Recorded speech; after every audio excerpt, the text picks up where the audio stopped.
오늘 말씀은 사도행전 13장 14절에서 17절까지의 말씀입니다.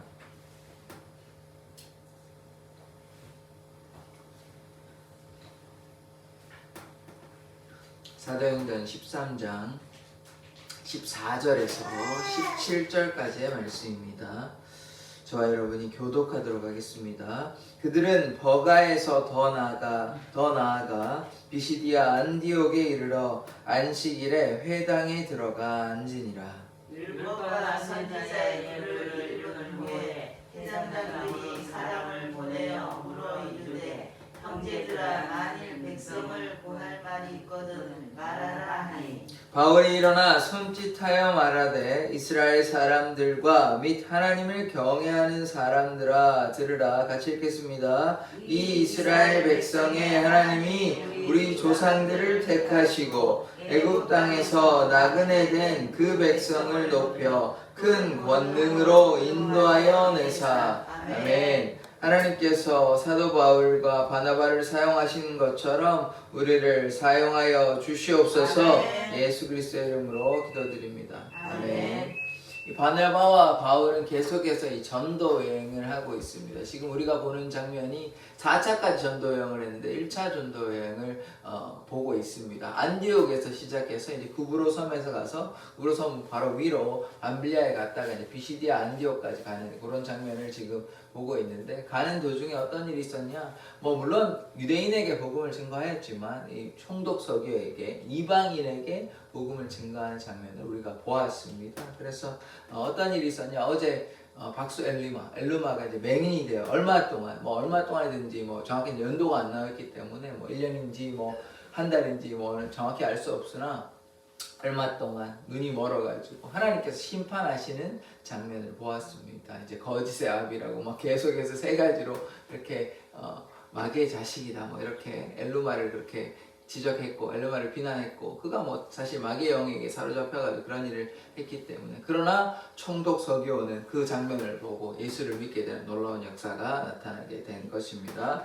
14절의 말씀을 보겠습니다. 그들은 버가에서 더 나아가 비시디아 안디옥에 이르러, 이 버가라 하면 밤빌리아 지역입니다. 밤빌리아 지역이 어디냐면 구브로섬 바로 위에 있는 그 지역이에요. 그래서 그 위로 갔다가 또 더 위로 지금 올라가는 장면을 보게 되는 것입니다. 안식일에 회당에 들어가 앉으니라.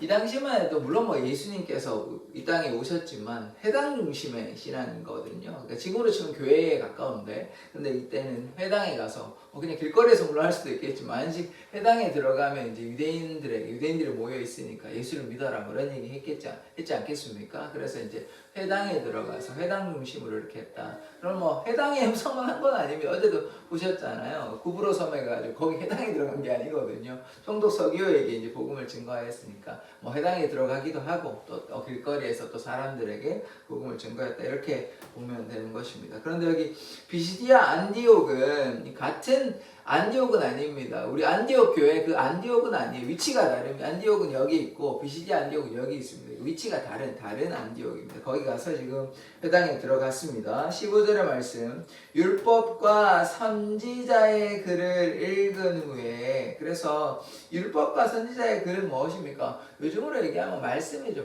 말씀을 읽었다는 것입니다. 하나님의 말씀을 지금 증거하는 장면을 우리가 보게 되는 것이에요. 읽은 후에 회당장들이, 보십시오. 한 사람의 회당장만 있었던 것이 아닙니다. 여러 회당의 회당장들이 함께 모여 있다는 거, 이거 중요한데, 회당장들이 사람을 보내어 물어 이르되 형제들아 만일 백성을 권할 말이 있거든 말하라 하니. 형제들아라고 얘기하는 것은 바울과 함께 온 사람들, 바나바들한테 형제들아 얘기하는 것이고, 만일 백성들을 권할 말이 있거든, 더 할 말이 있으면 해보시라, 이렇게 이제 얘기를 하는 것입니다. 그러면 이제 당연히 예수를 증거하는 것이죠. 그 말씀이 어떤 글을 읽었는지는 우리 알 수는 없습니다. 다만 추측하건대 이 말씀은 예수 그리스도와 연관된 말씀, 스테반이 얘기했다. 구약의 아브라함의 하나님, 이삭의 하나님, 야곱의 하나님 얘기하다가 쭉 가다 결국 누구한테 오냐면 예수님 얘기하는 거거든요. 이런 식으로 아마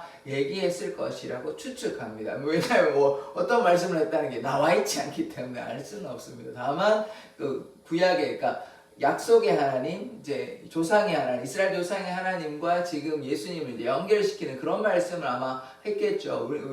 왜 그렇게 추측하냐면 스데반이 그렇게 얘기했거든요. 또 베드로가 그렇게 이제 이야기를 했기 때문에 그렇게 해서 너희가 결국은 이제 못 박은 너희가 십자가에 못 박은 그 예수를 너희가 죽였다 뭐 이런 얘기를 했을 수도 있고 하여튼 그렇게 이제 메시아 하나님, 메시아에 대해서 얘기를 했을 것이고 또 구약의 하나님, 그 언약의 하나님을 쭉 얘기하면서 결국 예수까지 오게 되는 것이죠. 근데 이게 지금 그 어떤 말씀을 읽었는지는 모르지만 뒤에 이제 설교 내용은 있기 때문에 그걸 기반으로 바탕으로 어느 정도 추측은 할 수 있습니다. 지금 애굽에 대해서 이제 애굽에서 출애굽하신 그 하나님에 대해서 하나님의 역사에 대해서 설명하고 있거든요. 그래서 이렇게 이제 설교를 하고 있는 것이죠. 그래서 우리가 어떻게 해야 되냐?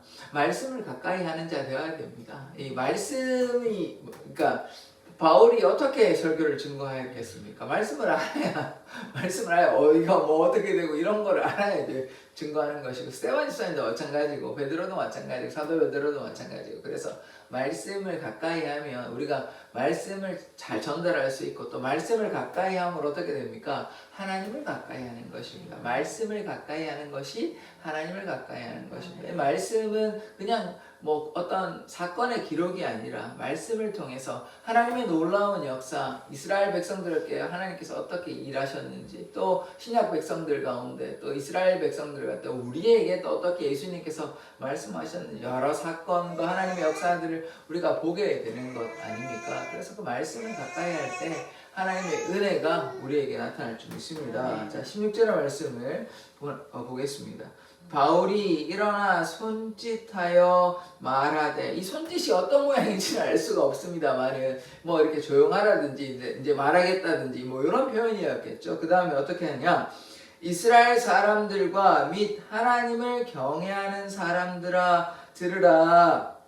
그래서 요거 사람들 구성을 보면 이스라엘 사람들이라고 했으니까 근데 이거 지금 구분했습니다. 이스라엘 사람들하고 뒤에는 뭐냐면 하나님을 경외하는 사람들이거든요. 그러니까 이스라엘 사람들이 전부 다 하나님을 경외했다고 보기는 힘든 것이죠. 왜냐하면 예수님을 박해하는 사람들이었잖아요. 물론 뭐 예수님께서 이제 예루살렘에 입성하실 때는 막 호산나 다윗의 자손이요 그래서 막 예수님 오시를 기뻐하고 이랬는데 어떻게 됐어요? 많이 바뀌어가지고 예수님을 십자가에 못 박혀 죽였잖아요. 그러니까 지금 이 상황이 어떤 상황이냐면 예수님에 대해서 그렇게 호의적으로 반응하는 사람들은 아닙니다. 그래서 막 논쟁하고 뭐 바울도 죽이기로도 하고 베드로도 지금 죽을 뻔했잖아요. 야곱은 이미 죽었고요. 그래서 이런 상황이 그 전에 어떤 일이 있었습니까? 집사 스데반은 이미 죽었습니다. 그래서 지금 복음이 쉽게 이렇게 전파되는 상황은 아니다 이렇게 이해하셔야 됩니다. 그래서 뭐 해당장에 갔을 때 반대가 있을 것입니다. 왜 이렇게 하냐 이런 게 있는 상황이거든요. 그러나 또 감사하게도 반면에 어떤 사람이 있냐?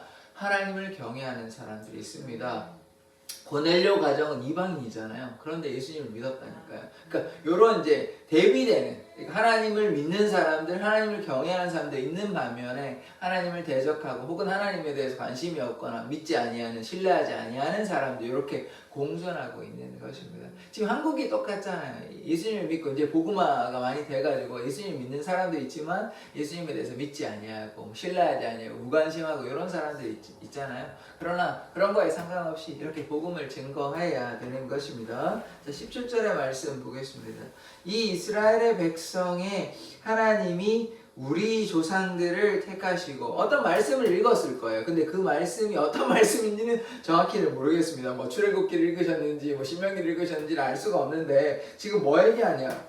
출애굽한 그 장면을 얘기하거든요. 우리 조상들을 택하시고 뭐 아브라함의 하나님 이런 얘기 했을 수도 있습니다. 근데 몰라요. 어떤 말씀을 읽었는지. 다만 이 말씀으로 추측하는 거예요. 그래서 우리 조상들을 택하시고 애굽 땅에서 나그네 된 그 백성을 높여 큰 권능으로 인도하여 내사 애굽 땅에서 430년 동안 이렇게 나그네 된 삶을 살았잖아요. 그러나 그들의 신음을 들으시고 모세를 통하여 광야에서 좀 방황하긴 했지만 결국 어떻게 됐습니까? 가나안 땅에 들어오게 된 것이죠. 이제 바울은 그래서 다 나중에 보게 될 텐데 그래서 다 합쳐서 450년 광야까지 해가지고 450년 이렇게 카운트를 하더라고요. 그래서 400년간 고생을 하다가 나그네 된 삶을 살다가 출애굽한. 그래서 요 말씀이 무엇이냐면 하나님의 그 언약이 있었잖아요. 약속이 있었잖아요. 아브라함을 통해서. 그래서 큰 민족을 하늘의 별과 같이 이렇게 빛나게 되는, 그래서 하늘과 무수히 많은 바다의 모래와 같은 많은 민족을 이루게 된, 그래서 그 약속의 말씀이 성취되는 그 장면을 우리가 보게 되는 것입니다. 그래서 그 얘기를 하는 것이에요. 그냥 하나의 사건을 얘기하는 것이 아니라 하나님께서 아브라함의, 그러니까 어떤 말씀을 전했는지는 모르겠지만 그 말씀 가운데는 뭐 아브라함에게 약속하셨다 이런 말씀이 있을 수도 있습니다. 근데 다만 추측하는 것이에요. 그래서 이렇게 출애굽했다 이렇게 이제 얘기를 하는 것이죠. 그래서 하나님께서 약속을 성취하신다. 그러니까 그들에게는 이런 거죠. 이스라엘, 우리 조상의 하나님이시다. 그 하나님이 그래서 예수를 보냈다. 뭐 이런 얘기가 나중에 나오겠죠. 그래서 오늘은 이제 여기까지 이렇게 보게 되는 것인데, 그래서 하나님께서 애굽 땅에서 인도하여 내신 것입니다. 이 스데반이 설교할 때 이런 내용 나왔거든요. 하나님께서 쭉 이제 아브라함의 하나님 쭉 얘기하면서 결국 예수님 얘기하는데, 요까지는 좋은데 이제 살인자를 하니까 이들이 이제 흥분하고 광분해가지고 이제 돌로 이제 던져가지고 스데반을 죽여버리게 되는 건데, 또 뭐 했냐면 중요한 것이 뭐냐면 자기들이 예수님 죽였잖아요. 그런데 내가 예수를 본다 막 이렇게 하니까 이제 신성 모독이다 이렇게 하고 막 그들이 또 찔림도 받고 이래서 스데반이 안타깝게 죽게 되는 장면이 있었거든요. 그래서 우리가 기억해야 되는 것은 무엇이냐면 이 약속의 하나님에 대해서 우리가 반드시 믿고 신뢰해야 되는 것입니다. 이스라엘의 하나님은 우리의 대한민국의 하나님이기도 하고 전 세계의 하나님이기도 하고 나의 하나님이기도 하고 모든 인류의 하나님이십니다. 이스라엘의 하나님만 되는 것이 아니에요. 이제는 더 이상. 왜냐하면 예수 그리스도께서 이 땅에 오셨기 때문에, 예수 그리스도는 이방인의 하나님이시기도 하고 유대인의 하나님이시기도 하고 모든 민족의 모든 나라의 하나님이십니다. 그래서 예수를 믿는 자는 누구나 민족에 상관없이 나라에 상관없이 어디에 살든 뭐 한국인이든 미국인이든 상관없이 유대인이든 상관없이 모두 다 예수를 믿기만 하면 구원을 받을 수 있는 것입니다. 그래서 이 약속의 하나님이 우리의 하나님이 되시기 때문에 그 약속을 지켜주십니다. 믿는 자, 영접하는 자는 어떻게 됩니까? 하나님의 자녀가 되는 권세를 얻습니다. 우리가 하나님의 아들이고 딸이 되는 것입니다. 그래서 하나님의 자녀가 되는 권세를 얻었으니까 이제 주님의 그 권세를 누리는 자 되기를 원합니다. 그래서 우리가 날마다 하나님께 가까이 나아가고 기도하면 그 권세가, 베드로와 바울과 집사 빌립과 스데반이 이렇게 놀라운 역사들이 나타난 것은 하나님의 자녀가 되는 권세를 누렸기 때문입니다. 말씀이 선포될 때 능력이 나타나고요. 또 치유함 받는 거 우리가 보지 않았습니까?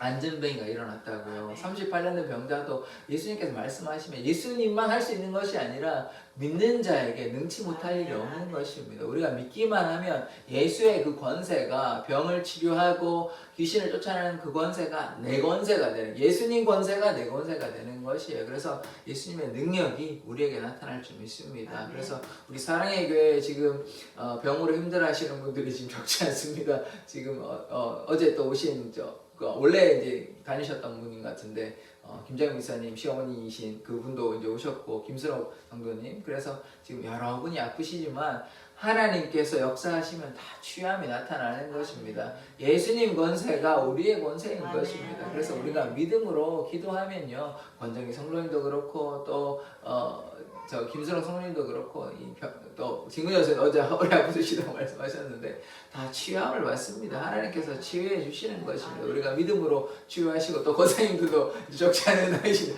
상대적으로 조금 젊으셔서 그렇지 적지 않은 나이신데 또 기도하면 하나님께 다 치료해 주십니다. 어디가 아프시면요, 치료해 주실 때까지 기도하시고 뭐 치료 안 해주시면 뭐 하나님 뜻인가 보다 감사하고 살고, 이렇게 두 가지 하나 하면 됩니다.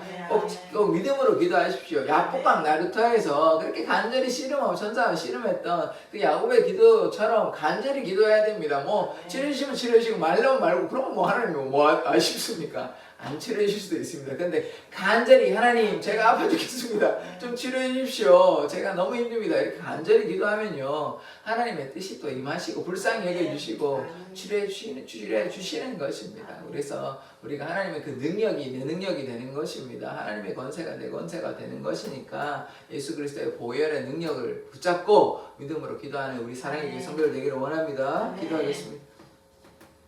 하나님, 하나님께서 또 바나바와 바울을 택하셔서 이들이 전도 여행을 하고 있습니다. 오늘 회당에 가서 또 하나님의 말씀을 증거하는 바울의 그 모습을 보았습니다. 우리의 삶 가운데 날마다 말씀을 가까이 하며 주님과 동행하며 주님의 복음을 증거하는 삶 살게 하여 주시고, 또한 우리 사랑의 교회 성도들 참으로 육신을 연약하고 또 마음도 연약하고 힘든